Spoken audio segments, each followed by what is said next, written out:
I'll share my screen in a second and I'll just Sure. pull that up and we can talk through everything because that's one, very detailed, but also just amazing. Yeah. Before I do that though, tell me about your experience before you were in the academy to now. And then we'll Yeah. get the details before and after. Sure. So, I got into my own apartment in June of 2022. So, I had kind of been on my own before a year, only a year really before I got into your program. And, I was just trying to do the math and make sure I wasn't sinking each month. I was not budgeting. I was just, writing it all out like a checkbook. Yep. Basically, I wasn't using a credit card, but there was a big chunk of the time when I still had the joint, the joint credit card, you know, our joint account. So a lot of it was kind of weird because, spending freely, like we had, I had two incomes. And Yeah. so it wasn't until July, we decided on a asset split date of July 1st of this year, 2023. Hmm. So it was really from July on that it was just entirely my own money bits. And, Yep. there, I was held up in the investment weeks because I was waiting for money to move. I was having some technical challenges. I thought I was getting things going with my LPL, and then I decided to totally switch to Vanguard, which made sense. Um, so yeah, it was just basically about me understanding, how much money's coming in, what, what, what I could afford, and seeing how much I was spending. Like, oh my gosh, like Dunkin'. I'm not a big spender, but you know, it was Dunkin'. And Yeah.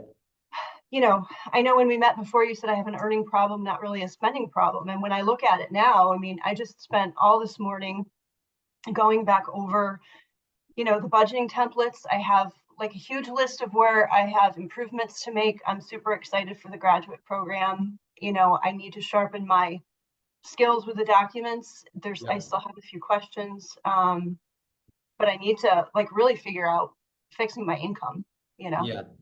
Well, So the cool thing is like that you just went through a major life event, and I see here the after effect is I'm in control. Talk to me about that, kind of what things, how you guys manage money before the divorce and then after. sure. So my husband was 10 years older. And so we got together when I was 20, he was 30. I was finishing college, when I moved in with him. And basically I just let him manage everything. And we joined our accounts, and I did the checkbook balancing. So I would stay on top of, what our spending was and get some of that education. We were really good at paying off, we never extended a credit card. We never had debt. We always had savings. He tracked that stuff. And, that was definitely a good thing. When it came down to it, the investments were really his decision.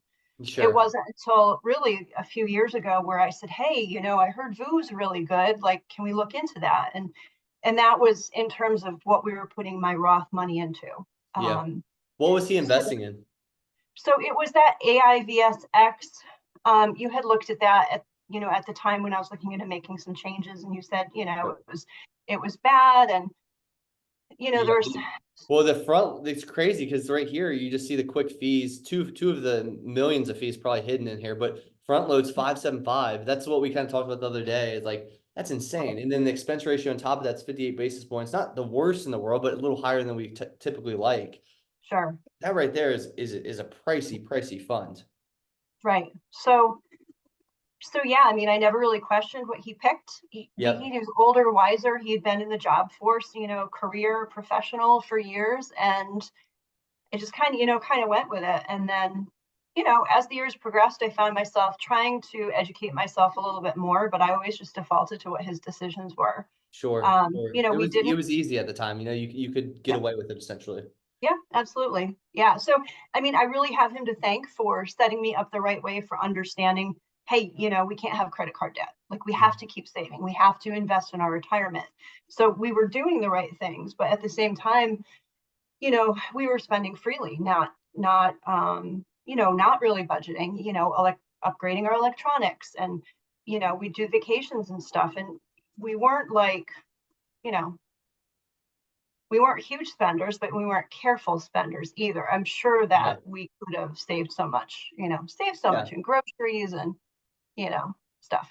I never fault anybody for doing any of those things as long as you're intentional about it, right? So it's like I never would say don't go on vacation or cut out the Starbucks, but or Dunkin' in your situation. But what I would always say is be intentional. Does it bring you value? Does it not? And if it does, I kind of look at my budgeting as a value-based budgeting system. Is like spend money where it counts. Don't spend money where it doesn't count. Right. And it's Yeah. just so much more powerful for everybody. I see Yeah. you signed up for life insurance, short-term, long-term disability. Talk me So through that. I didn't sign up yet. I did a consult with both of, I met with Matthew Ferris Perfect. and Yeah. then somebody from I think it was the Xander Group for the Uh-huh. long-term care to try to understand, the costs and the process of it. So Yep. my thought was to see how early this year plays out between my next pay increase and then I've got some medical things going on. So I number one, if they're going to pull my medical history, I want to make sure I know where I stand, not do duplicate tests and all that if they need blood work. Mhm. But part of the concern I have going forward in terms of spending and savings, and that's one of the questions I had too, accounting for medical, you know, I need to be careful that I'm not necessarily signing up for these things when I can like barely make my bills. Do you know what I Sure, mean? sure.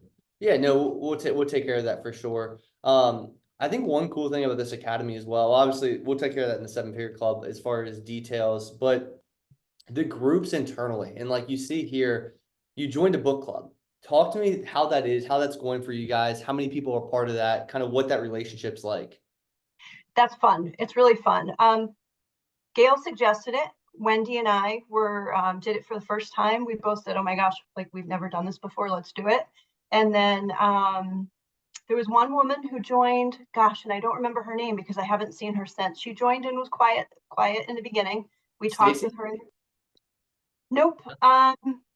No, I might be able to message you her name. It's not going to come to me right now. Sure, sure. But then Sarah Wilson joined. So Sarah has been on the last couple ones. So it's really it's neat to connect with these people outside of the chat, Yep. because when you're on video, it's like, it's a mini girls' night in a way. We talk about the book for a little bit and then, we keep segueing. It just segues into, how it's related to our finances and our ups and downs of life and everything. And it's Yep. really, I think some of us are having challenges getting through the books and stuff, but it's really neat to connect with people outside of the group Yeah. because it's just it's like an extra level connection. I love that. That's there's been a lot of mini groups or mini like relationships that have been built within here. And I always say like, I think the most powerful thing is joining forces with somebody that actually is doing the same thing as you are. So they Right. understand the hardships that you're going through, the tough things that you're going through, the struggles, and they also understand the wins and they understand both sides of it. So that's Right. really cool that you guys are doing that. Yeah. What what was the biggest thing in the beginning that held you back from joining, or was there anything that was holding you back from joining initially? Skepticism. I was afraid of being scammed, to be Yeah, honest with you. sure. There's so much out there to look at. And I had been watching you, the Fi couple. I had been watching Better Wallet, Yeah, a Mark, guy named, Mark and Josh. I actually talked to Josh all the. I talked to him yeah, today. At FI couple. yeah, yeah.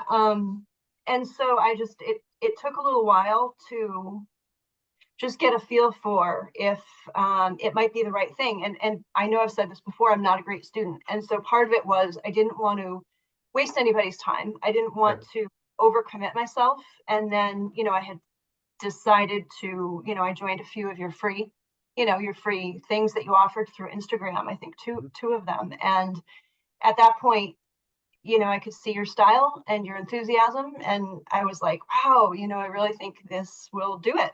Yeah. It will really help me get on track. And, there's only so much, for me, there's only so much research I can do without second guessing and questioning. And Yeah. I really felt like I needed that backup. And I had no idea how much backup, I would Sure. get from you guys. And it was way more than I expected. So it was Fantastic. totally over the top in terms of expectations. I love it. You say you're not a good student, but you're on every single call Monday and Thursday. You're a fantastic student. Well, I think the participation is super important. I don't Agreed. want to, you know, I don't generally have that fear of missing out thing, but, you know, if I'm in it for the 6 months, I really wanted to show up and hear it, you know, and not try to listen to it at another time or whatever, so. For sure. No, I think that's extremely powerful. It's like, I don't force or require attendance, but I highly encourage it because it's like, it's only going to make you, the more you put anything, time to anything, the better result you're going to get just Right. naturally. Right. So like, that's cool. What would you tell somebody sitting on the sideline right now wondering, hey, should I get my finances right in 2024? Say that again, what should they what? What would you tell somebody on the sideline right now that's like, hey, I really want to fix my finances. Is this the right decision for me? What should they know? Oh, yeah, I would say absolutely. Absolutely, it's the right thing that they should join. They should definitely become intentional about what they spend their money on and start looking at where their money's been going. Mm-hmm. Just like in the program, I mean, that's the first thing. You really have to figure out where's your money going and Yeah, what are you spending on, and you know, your wants versus needs. That's huge right there. Like just from the bottom, you know, bottom that's up. awesome. Yeah. I'm so glad that you've crushed obviously the 6 months.